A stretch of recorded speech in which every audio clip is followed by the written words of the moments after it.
2 atau 3 menit saja, tidak sampai 5 menit. Yang pertama soal pilkada serentak. Pilkada serentak memang persaingan semakin tajam, mengingatkan anggota. Saya ingin mengingatkan kepada Kapolri ini, mengingatkan kepada anggotanya untuk menjaga kondusif di bawah. Karena yang menjadi sorotan saya di DKI Jakarta, kebetulan saya di daerah pemilihan Jakarta sama dengan Pak Habib. Di Jakarta ini media sosial itu harus Bapak pantau benar.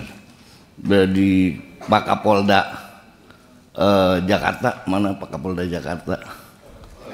Oh toilet ya. Itu harus dipantau benar itu Pak. Karena memang gesekan ini di bawah ini sudah mulai kelihatan. Misalnya kayak seperti beberapa waktu yang lalu sampai pemasangan spanduk aja ribut antara satu dengan yang lain. Dan yang menjadi sorotan kami ini media sosial. Media sosial ini kelihatannya tidak ada apa-apa, tapi ini yang menyebabkan gesekan di bawah. Karena diawali terjadi gesekan di bawah ini diawali dengan media sosial. Ini yang perlu siber ini harus benar-benar pemantauan anggota Bapak, anggota Pak Kapolri, tolong untuk dimaksimalkan. Yang kedua, penyebaran narkoba. Penyebaran narkoba di Jakarta ini barometer Indonesia. Jakarta miniatur Indonesia. Kalau di Jakarta penyebaran narkoba ini bisa ditangani, saya yakin wilayah-wilayah lain juga bisa ditangani, Pak. Saya mengapresiasi ke Pak Padil. Pada waktu itu Pak Padil menjadi Kapolda DKI Jakarta. Dulu sering diskusi dengan saya, mungkin Pak Padil lupa, pada waktu di DPRD DKI. Beliau Kampung Ambon itu bisa terselesaikan, Pak. Sebegitu masif. Karena memang Pak Padil pada waktu itu pendekatan langsung beliau turun ke masyarakat. Dan beberapa kali dulu saya bertemu dengan beliau itu langsung beliau turun, dan laporan dari masyarakat tuh benar penanganannya itu sangat maksimal. Nah sekarang ini Pak, mohon maaf Pak Kapolri, dari Kampung Ambon ini pindah ke Bahari Pak, pindah ke Bahari, ke Tanjung Priuk. Bahkan ini mohon maaf, Bahari ini seperti sekarang ini sudah seperti di Texas.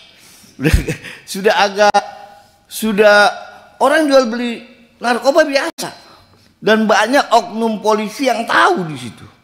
Tahu jual beli polisi, jual beli, ditangkap, bahkan ada info ke kami. Itu beli dari polisi dijual di situ, Pak. Ini seperti kejadian pada waktu itu di Kampung Ambon.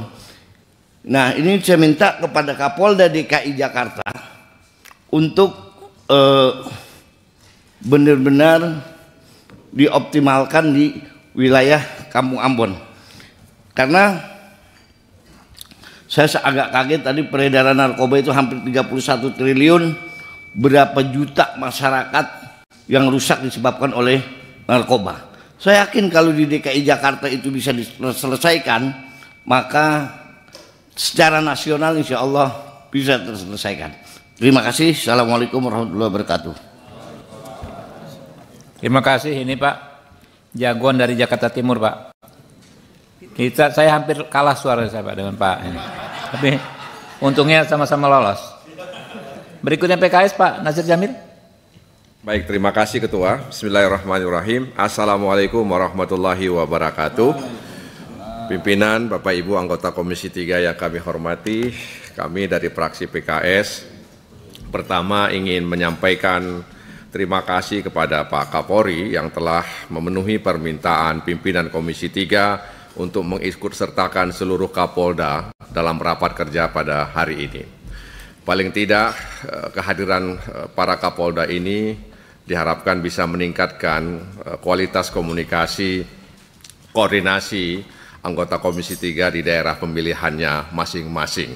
Dan karena itu dalam kesempatan ini kami juga bersama Saudara Nazarudin Dekgam ingin menyampaikan terima kasih kepada Kapolda Aceh, Ahmad Kartiko, yang selama ini sangat komunikatif dan responsif terhadap situasi dan kondisi keamanan dan ketertiban di wilayah hukum Aceh. Yang kedua, pimpinan, Bapak Ibu anggota Komisi 3 dan Kapolri yang saya hormati, kami mendengar penjelasan Pak Kapolri sangat komprehensif, Pak Kapolri, mulai dari anggaran, realisasi anggaran 134 triliun, kemudian realisasinya 112 triliun, artinya 86, sekian persen realisasi sampai bulan November ini. Dan tidak ada celah rasanya untuk bertanya lagi tentang apa yang disampaikan oleh Pak Kapolri tadi itu. Pesan lemari untuk gedung arsip agar dokumen tersusun rapi. Penjelasan Kapolri sangat komprehensif sehingga tak ada celah untuk bertanya lagi. Pantun rupanya.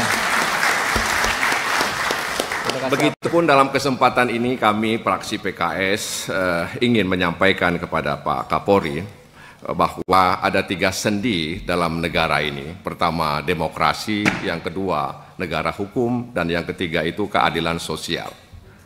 Saya pikir Kepolisian Republik Indonesia diharapkan bisa membantu agar demokrasi kita semakin berkualitas, negara hukum kita semakin berkualitas, dan keadilan sosial bisa dirasakan oleh seluruh lapisan masyarakat kita. Nah, karena itu ketika ada pernyataan harapan agar dalam pemilihan kepala daerah institusi Polri berada dalam posisi netralitas, itu adalah sesuatu yang sangat diharapkan. Dalam konteks hak asasi manusia dan negara demokrasi, saya pikir kepolisian ya harus memenuhi hak warga. Di antaranya adalah bagaimana kepolisian bisa bersikap mengayomi dan berada di atas semua kelompok, terutama para kontestan. Oleh karena itu, sekali lagi dalam kesempatan ini kami berharap agar Kepolisian Republik Indonesia bisa semakin mematangkan demokrasi, dan demokrasi artinya polisi tidak anti dengan demokrasi, dan itu bisa kita lihat dari langkah-langkah Pak Kapolri selama ini yang selalu memberikan kesempatan kepada warga negara untuk menyampaikan pendapatnya, kebebasan berekspresi, dan lain sebagainya. Oleh karena itu, sekali lagi kami berharap agar 3 hal ini bisa diperkuat oleh Kepolisian Republik Indonesia. Dan seperti yang disampaikan oleh saudara kami dari Nasdem tadi, betapa responnya Kepolisian Republik Indonesia terhadap penyandang disabilitas. Dan mereka adalah masuk dalam kelompok rentan. Oleh karena itu, tadi disampaikan ada sumber sarjana untuk sekolah, inspektur untuk perwira, kemudian juga ada bintara dan sebagainya. Maka barangkali ke depan perlu ditingkatkan Pak Kapolri jumlahnya, sehingga kemudian mereka juga bisa mendapatkan haknya. Pergi ke pasar membeli roti, jangan lupa membeli ketan. Cakep. Kita acungkan jempol untuk Kapolri yang peduli dengan kelompok rentan. Dan yang terakhir saya ingin menyampaikan juga soal rencana Kepolisian Republik Indonesia dalam rangka mendukung Astacita, yaitu SMK lulusan pertanian melalui jalur Bakomsus.